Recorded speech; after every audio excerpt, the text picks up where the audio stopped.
Zvuk Misli. Podcast Instituta za filozofiju i društvenu teoriju.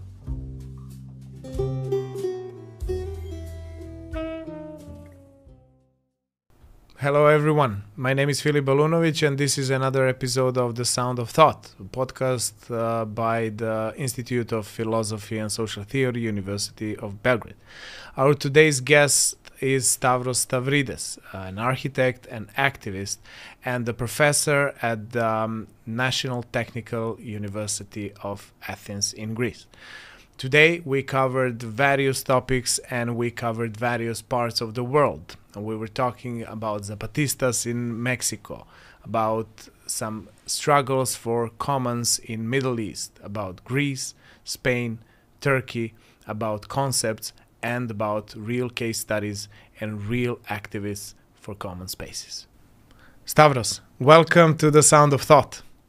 Hello, thank you for this invitation. Glad to be with you. Let's start from the theoretical or conceptual level. You've been dealing a lot with the notion of commons, of common social action, of creating or conquering common spaces. Let's discuss a little bit the concept of commoning, as you call it in your writings. Yeah. Well, as you probably know, it's a term that is being contested, various interpretations and various thoughts around this term. So once you enter this discussion, you have to say from which door you enter, actually. Well, my approach is more in the direction of exploring the possibilities of emancipation.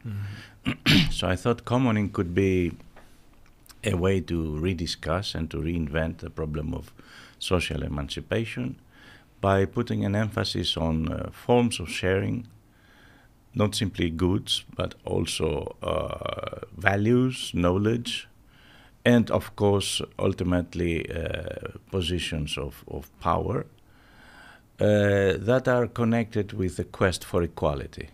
So commoning is not simply an element or a thought about how to distribute evenly certain resources. It's more than that. It's how to actually reinvent social organization in the direction of mutual support, equality, and solidarity.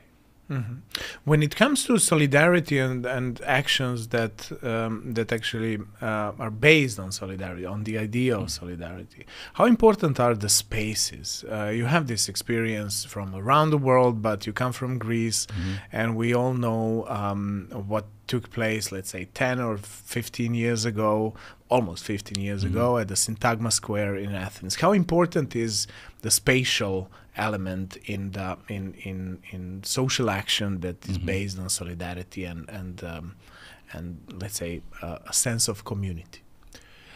True. In space and through the co-presence of bodies, we actually materialize, make it concrete, the process of solidarity. It's not an idea, it's not even a vision. It's something very concrete that you can experience. And it is true that we learn from what we experience in cases in which solidarity has been a major driving force of struggle, and also a major, if I may say so, driving force of reformulating our imaginary. How is it going to be? How can we live together? In Syntagma Square occupation, among other instances of solidarity, I think people, we, if I may say so, have discovered that we can be together differently, in different ways. Care, support, recognizing differences, but not simply tolerating them, but actually and actively forming a common ground. These were lessons that we learned from Syntagma Square in a very vivid and strong and related to affect ways. And I think this is what makes me say that solidarity is something that we can, of course, talk about in terms of ideological analysis or theoretical analysis.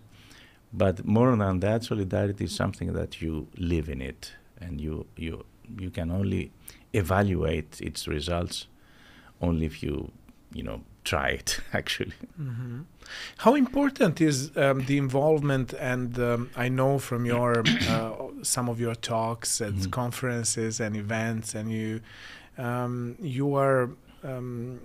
very persistent in that position, that the position of intellectual, someone who conceptualizes what is happening, is actually upgraded and enriched by participation in the events that we are about to analyze. And now, when you said first you used the term they, and then you immediately corrected yourself saying we. So as speaking from the position of someone who has participated also in these events.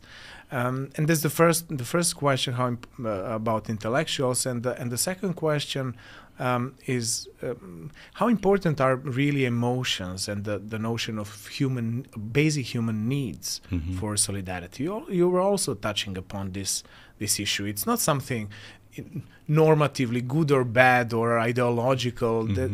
If I'm not mistaken, you really see these solidarity actions and commonality as something that is in the basis of human needs. Well, first of all, about the intellectuals and their position in this kind of approach. I am involved as an intellectual. I try to somehow use experiences of movements and thoughts coming out of movements, because movements are not simply case studies. They are producing theory themselves too. So I'm trying to use those inputs, if I may say so, to support more general and a kind of more general analysis of what could happen and what is really happening right now. So I think it's important for anyone trying to build aspects of theoretical analysis to be able to experience not simply as a researcher, like activist research and so on and so forth. I mean, it's important to be part of it. And I think that whenever I am in the position of being there, I was there. I was in Syntagma Square almost every day during the occupation, and not really trying to tell people what to do. I mean, listening, learning, and it's important for intellectuals to learn, not simply to teach. And this, I think, humbly, is a kind of self-criticism that we all should do. On the issue of basic needs, I really don't know which are the basic needs of people, but in terms of the experiences that we have in today's big cities, solidarity sometimes has arisen as an issue, not because some people have chosen to do it or to pursue it, but in many cases because it was their only way of surviving in this kind of condition. So solidarity was actually reinvented through need. Historically, of course, defined need, but nevertheless a need. And I deeply trust this kind of reinvention, because actually it proves to people, it proves to everybody who is part of it, that another way of having social bonds is possible. It's not simply, a kind of vision for the future. It's something that is happening. And you can even see the results of it. I always remember a very wise person, an activist in Mexico, Stavros Stavrides, who once told me that, listen, we the poor cannot afford to be individualists. The elite, can be individualists because they have the power and they can, actually move in the direction of supporting themselves, whereas we cannot support ourselves without basing our needs or our aspirations to each other.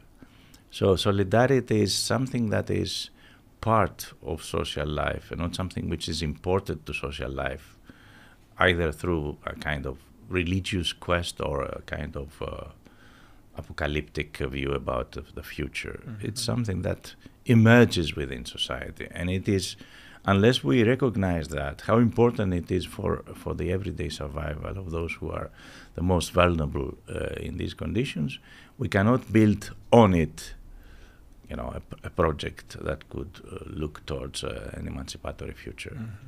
How difficult it is in contemporary world, especially in the so-called global cities, as some authors, such as Saskia Sassen, call them, where these huge divisions between rich and poor exist, and they actually the gap deepens as we are progressing with this neoliberal era. How difficult it is to find this space and not necessarily motivation, but let's say courage or for solidarity, direct social action.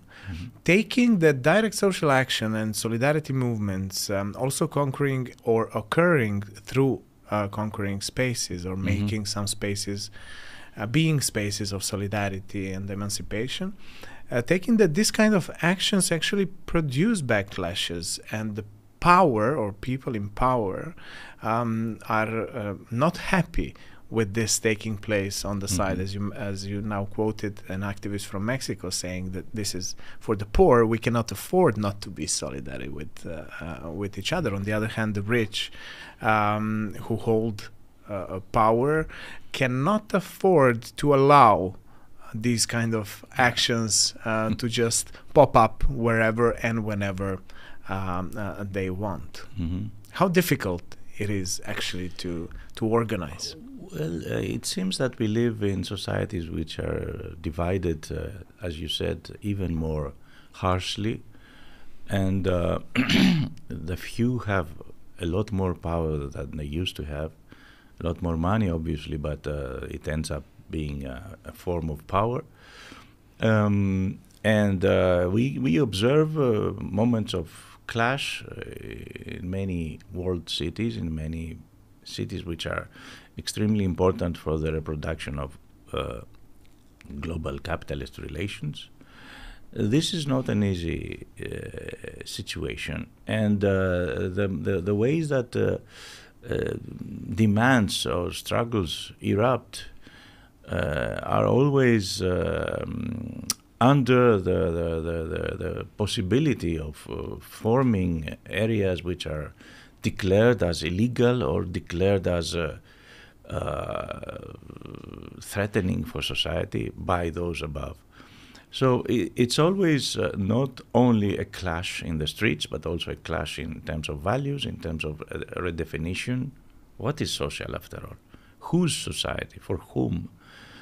Even the city itself, who actually builds, creates the city as a productive and reproductive milieu?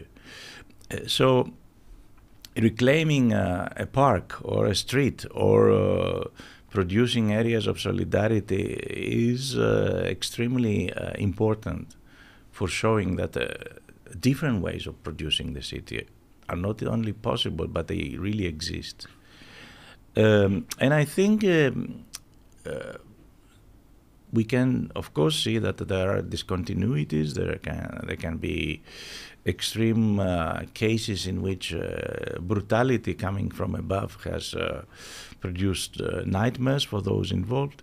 But on the other hand, this is the only way of producing within the society elements of a future one. I'm totally against the idea that sometime, one day, things will totally change because, the conditions will be ripe for the final, let's say, confrontation. I think unless we build within this society the elements that deny its own value system and its own forms of reproduction, we cannot hope for a social change. The social change will not become in a gradual way. There will be ruptures, absolutely, but unless we invent within this condition elements of social life that show that a different way of organizing society can happen, we cannot be convinced ourselves. Nobody can be convinced. And at the same time, nobody can really save elements of dignity within this life that we live in. It's not only this common word, prefiguration. It's not simply showing what can happen. It's actually doing things that affect our lives today. And through this, we somehow get the power to move forward. Yeah, taking that the proportion between power and the powerful and the powerless is getting increasingly non-balanced. Let's say so. How important is the concept of autonomy, of direct social action, especially for people in what Davis calls the planet of slums, which have become a burning issue of all the mega cities, big cities, without any even thinkable possible chance for getting integrated into a city that is too small for the number of inhabitants after the whole process that also Davis calls urbanization without modernization. So having cities growing without having infrastructure for accommodating all those people. And it turns out that the only solution for the marginalized is to self-organize, not talking to the power, not trying to conquer the state or make influence on decision makers, but have their own small communities and self-organize, in a way provide themselves with self-help. Is that our future, or do you believe it's a first necessary but not sufficient step in the process of emancipation? Well, starting from your last words, it's a necessary but not sufficient step. But the necessity is urgent. And because my research has been focused for several years in Latin American cities, I somehow can say out of experience, not only out of research analysis, that we are talking about societies so divided that they can even ignore each other. At least those above don't really know what is happening in those areas, so that we usually call informal or peripheral areas. But on the other hand, I've seen extremely interesting creative energies coming out of these areas. I've been to Colombia, I've been to Brazil several times, and Argentina and Mexico, just to name some of those countries, especially the corresponding large cities, in which self-management initiatives have to clash with various forces that are against, not only the state forces, but also the local drug dealing gangs. Of course, forms in which young adolescent people can really, without hope, become actually, simply hating people who simply hate what is around them. So offering an alternative to that is extremely important for people to believe into a possible different future. It's not, for example, by chance that art plays a huge role in that. And I'm not talking only about graffiti, which is a huge issue. It's not simply the decoration of walls. It's a strong statement, as always. I mean, truly engaged art was always a strong statement, not simply depicting something, but actually, crying out, gesturing towards something. So art initiatives in some of the favelas are marvelous, and they have the role of providing to local communities a kind of strengthening, a kind of empowerment on the values of community as they experience them, and also showing that forms of solidarity can be creative, not simply destructive. I mean, we know that the solidarity of of gangs or mafia type organizations, which is true. There is a solidarity. There's a kind of solidarity. It's destructive, and it's ruthless against those who are not following. We know that. So it's not an easy issue to talk about solidarity in those places. You have to really define it through your body, your actions. Yeah, there are power games happening among the poor. Of course, and it's even harsher in the most abandoned. Because there is no higher authority that. Indeed. But on the other hand, we should be aware of the fact that the so-called informal areas are becoming more dominant in the urban environment than the actual formal city. I mean, already in the book of Davis that you referred, Mumbai was the city that had more informal area than formal. Already, the informal areas of the city are larger than the formal ones. And we also have cities in which this separation is not as strong as, for example, in Sao Paulo. In Rio de Janeiro, you have a mixture of co-presence that happens, for example, in the huge areas of the seashore, the beaches, which is a kind of melting pot of hostilities and differences. An interesting example in which forms of social bond develop. And we also had a crucial recent period that showed in a very vivid way how different these parts of the city are.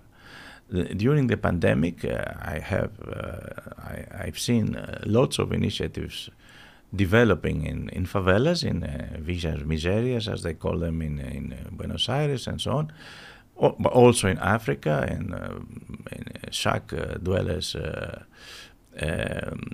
movements. We have initiatives that were actually in the direction of supporting those in need, that actually realized that they were expendable. So we have initiatives that created forms of self-management to protect the people from the results of the pandemic, not only in terms of health, but in terms of job loss, in terms of lack of means to sustain everyday life, and so on. So solidarity and self-management and mutual care, which is a very important issue in all these areas, were being really reinvented at that period, in which actually the poor or the marginalized people realized that they were, nobody would care about them. They were expendable. So, indeed, this is a world with lots of dividing lines and lots of power clash issues. But on the other hand, is a world in which hope arises. You mentioned several times, you mentioned this term care. And this is something that is really important for the type of movements you're talking about. And then when we mention care, then we should probably also mention that there are those people who don't care.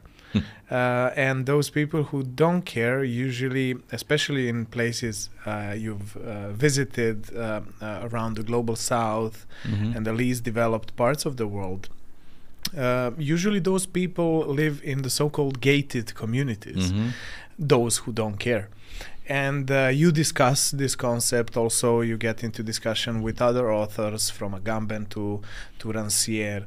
How do you, what are your thoughts about this concept of gated communities on the other side, who are so preoccupied with the notion of security, with the notion of surveillance, etc.? How do you see this phenomenon? Well, as you know, this is not a phenomenon that is being, in exceptional cases, in exceptional cities, in some parts of the, as you call them, not really developed, whatever term we use to describe those others. No, this is happening everywhere, and it's happening in the so-called first world, absolutely. It's being developing in European and North American cities with a rapid rhythm. And it shows also that we are almost beyond the idea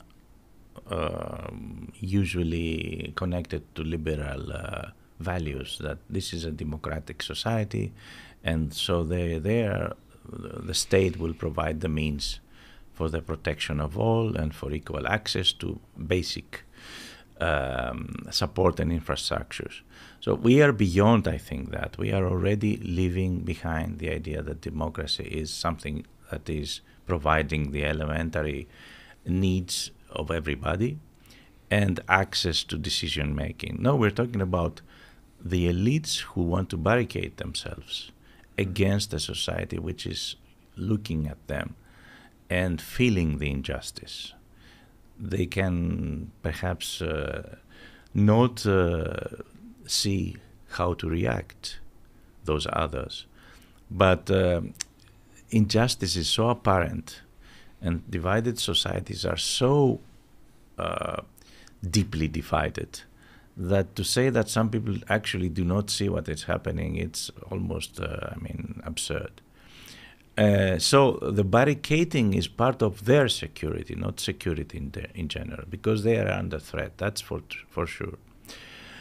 However, the barricading phenomenon is spilling over to the rest of society. I've seen in São Paulo, for example, which is, as Teresa Caldera has said once in a book she has written, let's say the most exemplary case of gated community city, a city of partitions, something that she calls, I can't recall the title. You can see enclosed communities in middle-class areas or even low middle-class areas. So there, it's not only the true idea that you are under threat and you need to protect your community without caring, as you said, about what the others do. You don't even see them. I mean, in São Paulo, you don't see the others. It's also about showing that I can ascend, that I can be successful. So barricading yourself is already, for the lower middle class and the middle class people, a way of showing that, look, I've made it.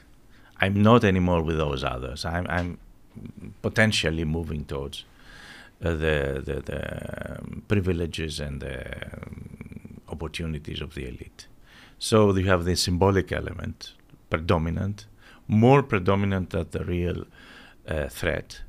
But not that, of course, threat is totally absent, because in a society with so much conflict arising in every instance of everydayness, any kind of trespassing can happen. Yes, care is totally absent, and it's not even the solidarity within those enclaves of the rich or the affluent. It's not solidarity, it's something like, a cohesion out of, almost feeling the threat and thus, barricading together in order to avoid possibly the threat of the outside. It's fear that unites, but it doesn't create solidarity. It simply unites an effort to protect. On the other hand, caring is a very rich wealth of urban life. It has arisen out of need, of course, and in many cases this need is because of the total absence of care coming from the state or any kind of provider of welfare conditions. But then it becomes a way of organizing, a way of creating the society. So care is not an addition to society. It's not something that comes from outside, like, taking a kind of service in order to support a certain need. Care becomes a way of creating community, a way of understanding social bonds, a way of giving meaning to gestures in life.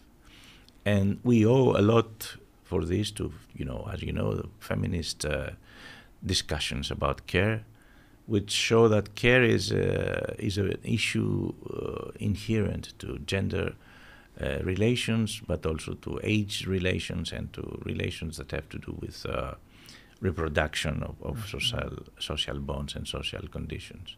So I think care is a very important issue in the area of commoning, and it's not simply a balance of give and take. It's many cases it has the appearance or the actual condition of offer. I mean, caring is not simply, in capitalist reasoning, profits and losses. No, it's more than that. It's an offer without expecting a balance. So it becomes a kind of way to envision life, which is not based on, the capitalist reasoning of profit making. Talking about capitalist reasoning being emptied from the notion of care or solidarity, it's more and more, especially in urban contexts, being emptied from any sense or meaning. And we have this phenomenon of what is called in the literature non-spaces. And creation of spaces such as shopping malls, etc. There are some other non-spaces included on that list, like airports, so spaces without meaning. Do you think this phenomenon is something that is so symptomatic about the intention or the inclination regarding space that we don't that we are actually sometimes are discouraged from understanding space as space defined by the meaning given by the people who then interact and create the space, and then that we are shifting towards this non-space type of social organization, or better said, social disorganization. Yes. Yes. We could possibly talk about non-places rather than non-spaces. If we attribute to the term place a kind of space which is already full of meaning, full of history, connected thus to experiences and aspirations that a specific group or society or community has attributed to them. This is how space actually becomes socially meaningful, by a certain group or a certain part of the society which attributes an identity to this kind of place, and also recognizes itself through this identity. I recall that one of the geographers to which David Harvey was referring to said that an essential element of the period of conquering, let's say, of the States, the American continent, was actually when the conquerors were actually depriving the local people from the names that they have given to the places. So they were replacing a geography of people, of the indigenous people, with an imported geography, attributing names and thus history to places that were part of the colonial project. So depriving people even from the names of places is already something that destroys their shared identity. I think that what we now can call non-places are those areas in which we are always in transit, without really identifying any part of our activity or any part of ourselves to what is happening there. We are in transit. I mean, can you somehow identify with a metro wagon, or with a metro train, or with a platform waiting for that train, or with an airplane waiting lounge, or even with a supermarket, unless it is the supermarket of your neighborhood that you go often. Even there, rarely you have a kind of connection with the people in the cashier or in the working there as a form of establishing a relation with space. So these are places in which there is no history, there is no time, there is no space actually, because it's only almost a connection of gestures that are, if you travel, you know it very well, that are repeated by people come from different countries. They just do the same thing when they are waiting for the airplane. And also there is a uniform kind of image. Wherever you go, architecture. You can recognize it everywhere. You know what a shopping center is. You know what an airport is, because no much difference whether you are in Asia or in Africa or in Europe. So these are the places in which what actually proliferates is advertising images. So we are exposed to a series of images that replace the actual characteristics of space.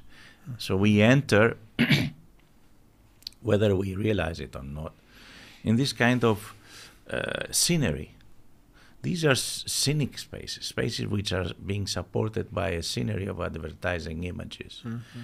And the more they are without character, the more images are larger and larger. I mean, you can see it in huge airports now. The images have becoming almost more. The persons in the images are even more gigantic than they used to be, and the moving images and in all these applications that we have now in information technologies make those images even more vivid.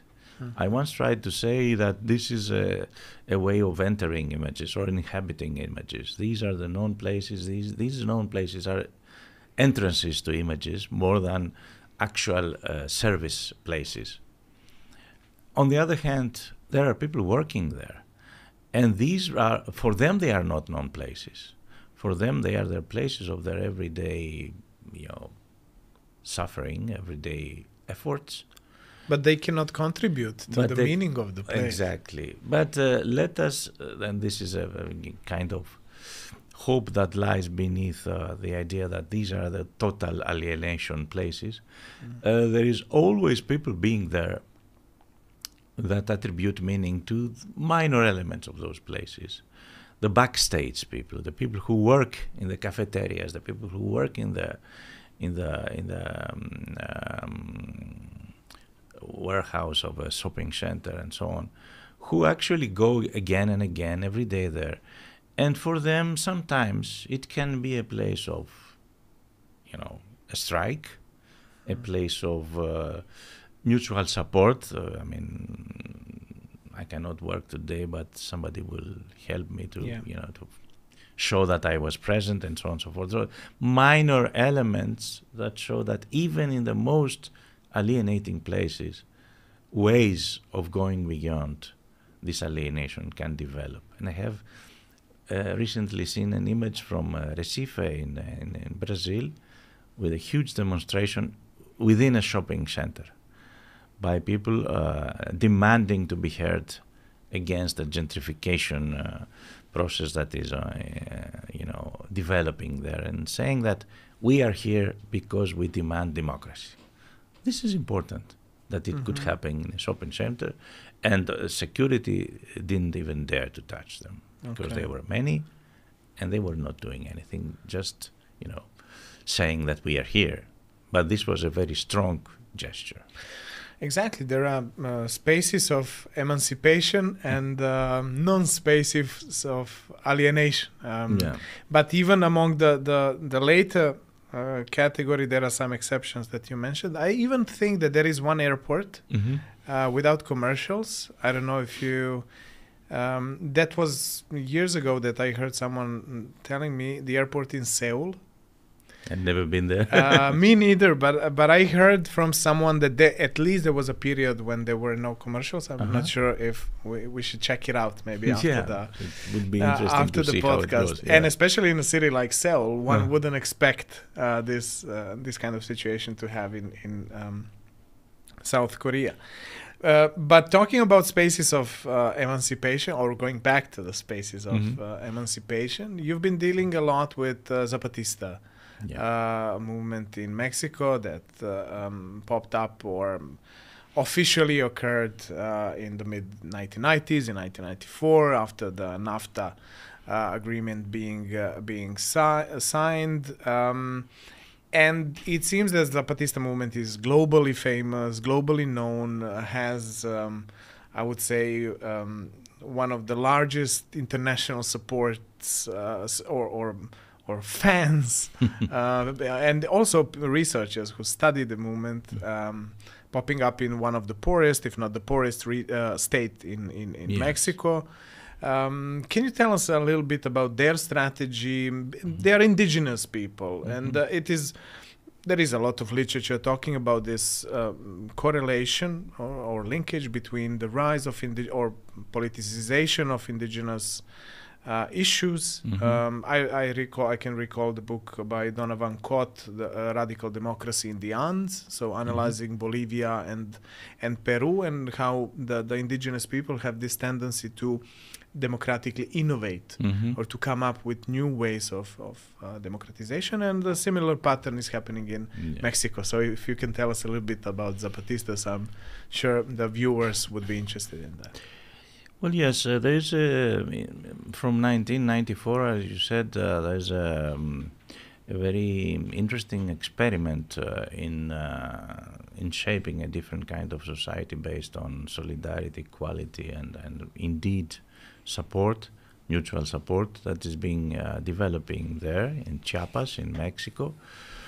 It aspires to be a gesture that shows that a different form of social organization is possible, and it also is a result of a confluence of various ideas about what a future society can be. It's not simply a form of imposing a vision on an existing community. It's a form of learning from an existing community and mixing this kind of ideas about the future coming from a Marxist and also an anarchist tradition with ideas coming from indigenous traditions based on the importance of understanding the world through a we, as somebody said. Importantly, for example, in the languages of the Holobales and Tzotzil people who live there, there is no I. They only speak through we. There is no first person. So yes, indeed, there is a very rich mixture there of dreams and aspirations, but also actual experiences that produce a different society in the making. Extremely self-reflexive as a process, because they say that, of course, they started as a liberation army, and they know that an army is not an egalitarian example, so they want to separate the army from the communities. The army is there to protect the communities, but the communities should organize themselves without dependence on a guerrilla army. And the basis of their organization is decentralization, of course. Local power should develop through assemblies in villages and in larger areas.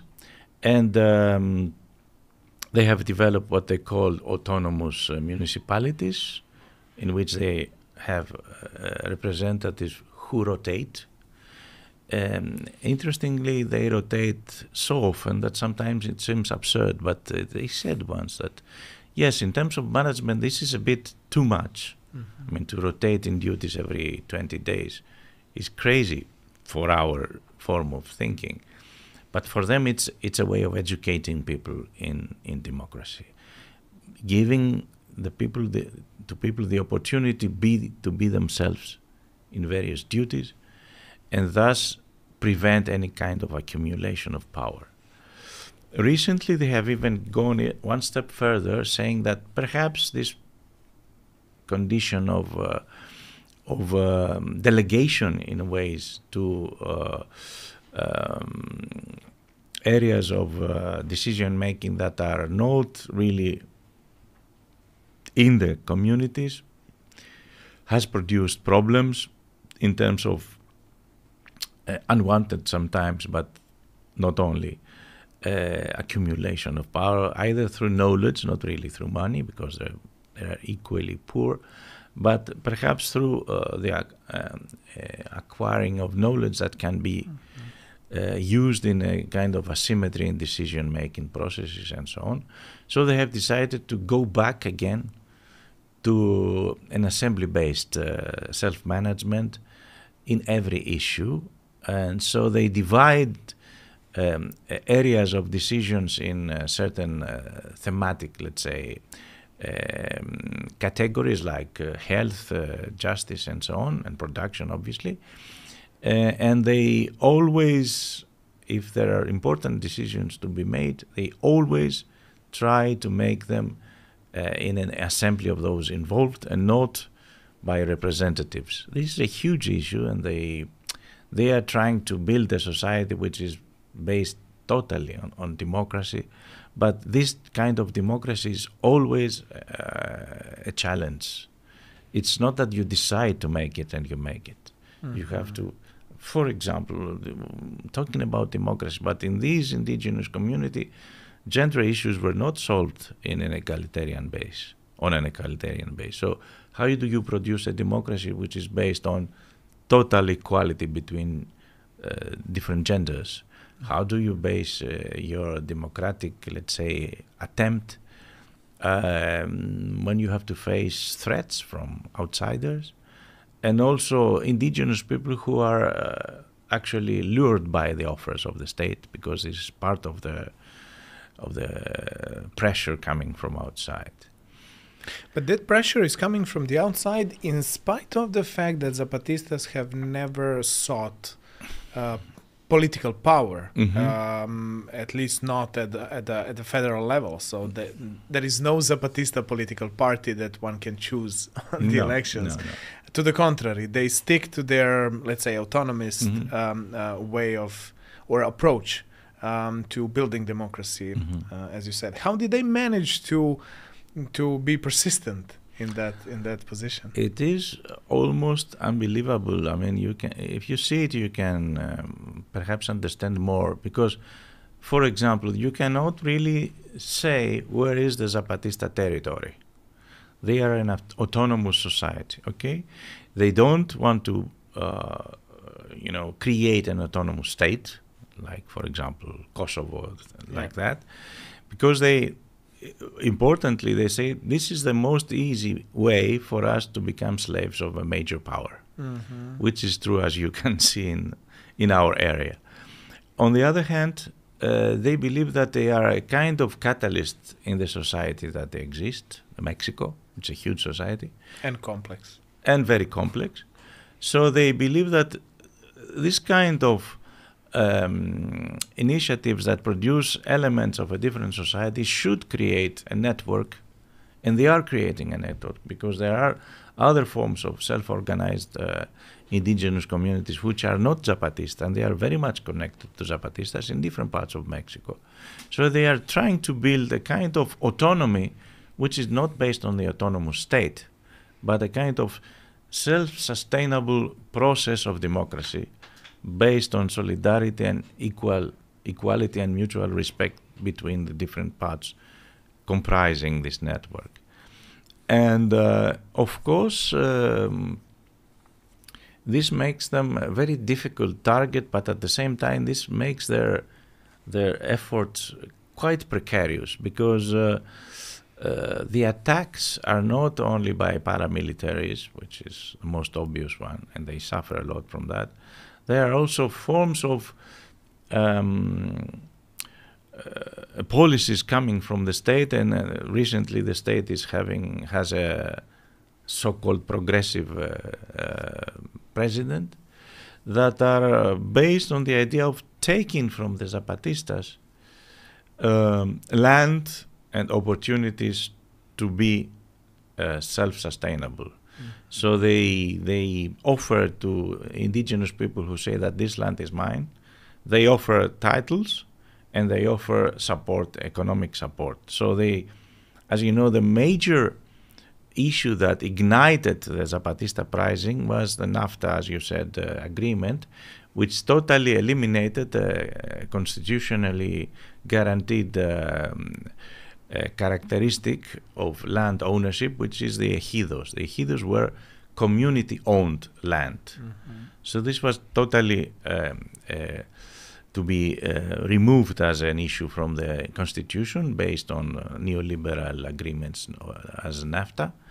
And they revolted mainly against this because they wanted to keep land as a community asset, as a community ownership, which means a collective ownership. It means that decisions are made collectively and so on. And thus, what they did recently, which is a very smart move, is that they declared all the land that they have recuperated from large feudal areas as common, which is, very touching, of course, for me, because it shows that this idea of commoning has very strong power in many parts of the world. This land, as they say, will be land without papers.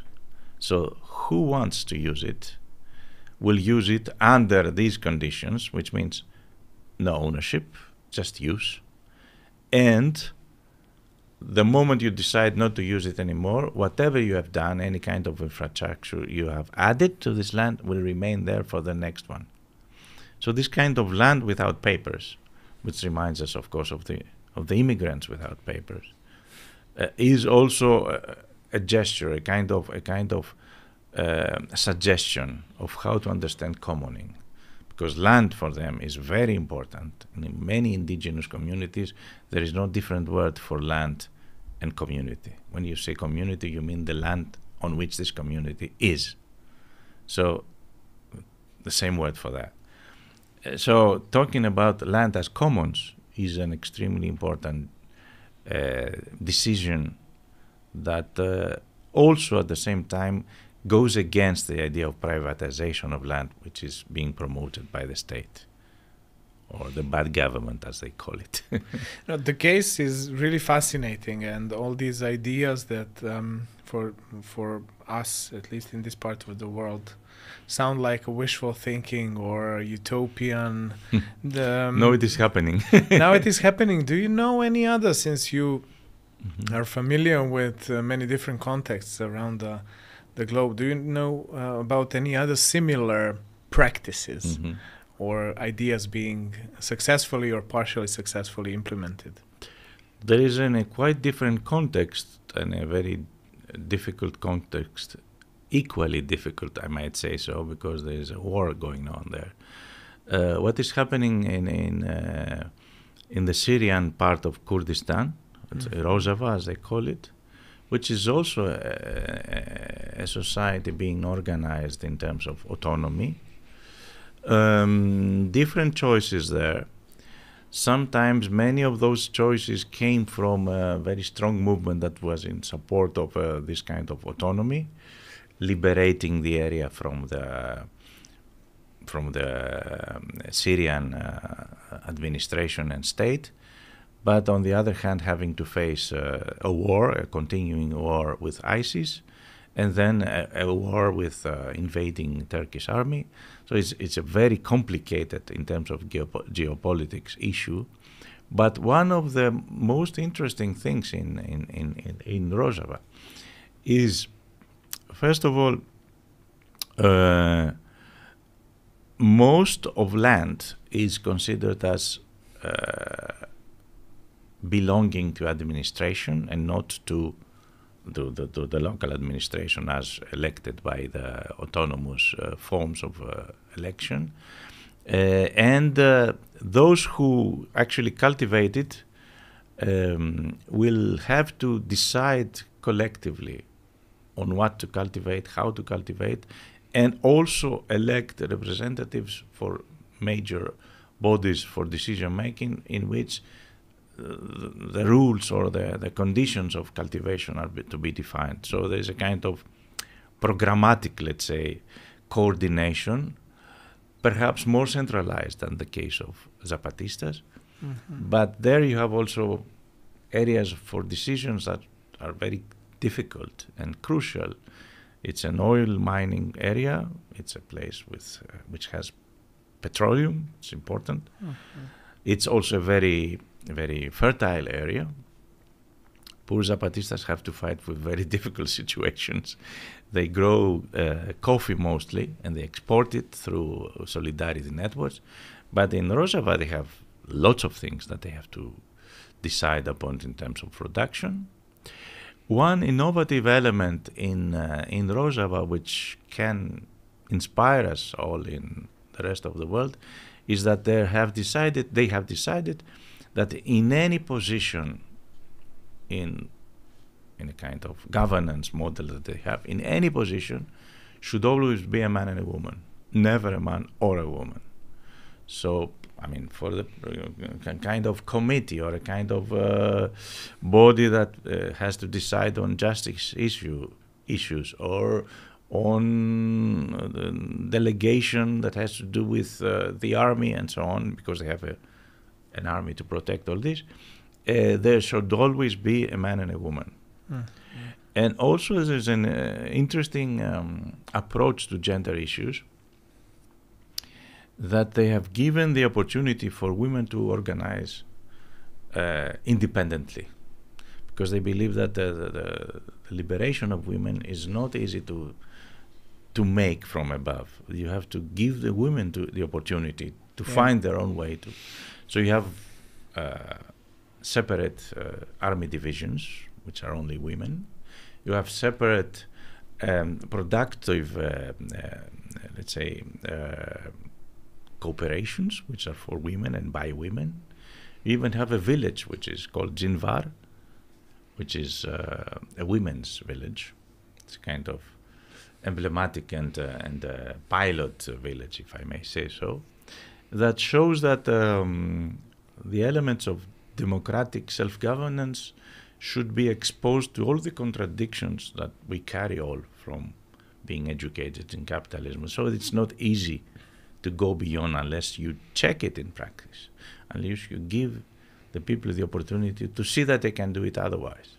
So these are experiences that should be studied, should be taken into consideration when we talk about what should be or could be the future. Things are happening. Female fighters among the Kurdish army in Syria are a peculiar phenomenon, and I remember some documentaries about them and about ISIS fighters being in fear about being shot by a woman. Because if that happens, then you don't become a shaheed, or you don't die in this heroic manner. But let's just the final question, if you now shifted to this Middle Eastern part of the world, which is not less interesting than Latin America whatsoever. I was wondering, because you also wrote some pieces on Gezi Park regarding the conquering of and struggles for common spaces, and also Istanbul is a place where we can really vividly observe gentrification. Also, the neighborhood of Tarlabashi, etc. I'm curious to know whether you think that any future emancipatory struggle will or should necessarily be at the same time a struggle for common space, and should have in their focus the struggle for common spaces from Turkey and Middle East to Latin America and Europe. Well, absolutely. Allow me to say that in very straightforward way. And also these could be spaces that could develop bridges bypassing or overcoming nationalist barriers, nationalist borders, borders that separate rather than unite. My idea about common spaces has profited a lot from comparing them to thresholds. They are actually connecting pores, opening pores to perimeters that are always creating sanitary zones again around existing experiments of a different form of life. Unless we open those pores and, make gestures of possible negotiation with neighboring experiments, we cannot expect to go beyond what exists. And as long as common spaces become, when common spaces become enclaves, they will die, they will suffocate, or become something else, which is quite the opposite, become enclosures of privilege or enclosures of stigma. So it's important to see how, for example, in the period of Gezi Park, we had lots of exchanges with people in Istanbul and in other parts of Turkey, and lots of my friends and colleagues got involved in this uprising, if I may say, describe it like that, which was curiously enough something that ignited forms of at least awareness within a society that was deeply divided between different parts and different approaches to social life. I mean, it was unbelievable to have another really complex society. A very complex society. I mean, you could see LBTG activists at the same place with Muslim, masculine. Kemalists next to Kurds. Also, exactly. This was happening in Gezi. Yeah. So, for me, this is indicative of the power of sharing space as a form of demanding, as a form of struggle. It was not, they were trying to protect the park as a shared space, as a space that all should use. So this was what ignited the struggle. But what they discovered in the struggle is how to be together and create this struggle, although we are different. And I would even take it one step further. Because we are different, we can be commoners. It's not really important to observe commoning in homogenized communities or in homogenized societies. Commonism has its power in the creation of common ground between differences.